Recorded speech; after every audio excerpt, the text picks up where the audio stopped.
issue every check for every penny the state spends. You know, Tom just brought up a great point. The benefits you're going to see downstream, for example, what he just mentioned in Texas, if somehow, somewhere in the Texas website was the total of all the cars in Texas and how much they cost, you would see some free enterprise company, maybe Enterprise, come in and say, we can do a much better deal. And we've seen that in some of the states already where the private sector's come in and said on printing or in something else, you're killing yourself. You know, the other thing that you can also do, and I think could be an interesting tool, is to use social media to expand the footprint of the information that you're providing to your citizens. So if you find an egregious expenditure, get it out there on a social media site, and then it'll become viral. So put it out on Twitter, get it out on Facebook. Use some of those tools that are out there that hit a group of people that may not just automatically come into the government portal and say, hey, I want this information. But boy, if it lands on their desk, they're going to be furious and they're going to do something about it. And so that I would just encourage you to use those tools in a way that can expand the knowledge of what goes on in government spending, just so we can get rid of some of the waste and some of the outrageous expenditures that folks are really frustrated with right now.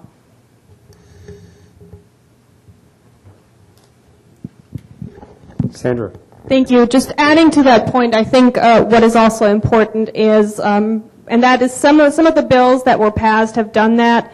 I don't know that all agencies have followed through with it, but it would be a good idea to require that every state agency on their front page link to the transparency portal. And the other thing is also some of the websites are better than others in that regard. Give it a catchy name and make the URL something that people will remember. mapyourtaxes.mo.gov is something that you can remember. But if you have something that says transparency.xls/SSL, nobody's going to remember that. So those are two other points that I think, in addition to using social media and spreading the word, will help drive traffic. And the public is interested. We know that. They might not spend as much time on the website. But for example, Missouri was one of the first websites that went up, and within a couple months they had several million hits on that website. So the interest is there, and again, it's not so much about everybody spending the time on the website, but having the availability. Okay, one more. I guess we have time for one more question. Two more questions. I've got a question.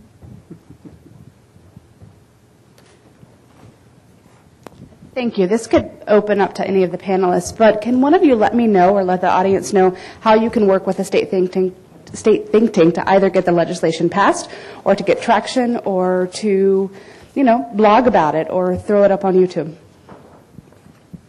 Well, I would certainly be happy to address that because initially in bringing my bill forward, I did work with Amy Oliver with the Independence Institute, which is a think tank in Colorado.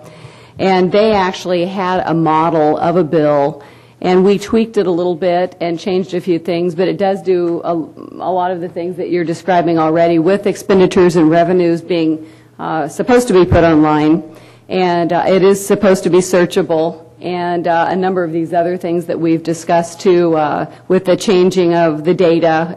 We made ours so that it's every 5 days rather than every day, just to make departments feel a little bit better in case somebody's out of town. We don't want somebody to be in violation of the law.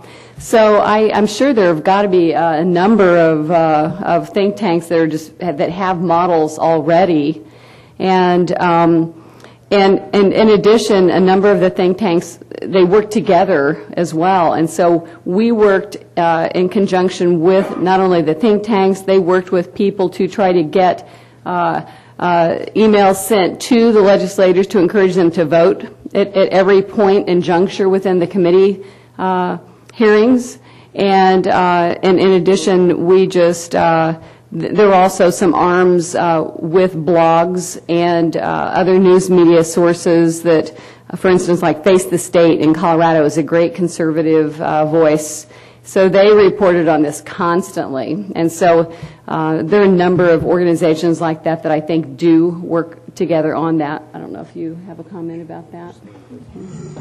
Many of the state-based think tanks actually have a full-time employee dedicated just to transparency. In my office, it's the very talented Kink Campaign Piercy. Her entire job is to help to pass transparency at the state and local level. She can testify. She goes to conferences. She knows the latest and greatest. Really, we are your partners, helping with the legislation, with our own efforts. We live and breathe this stuff. We love this stuff. It's all over our blogs, and we're happy to help.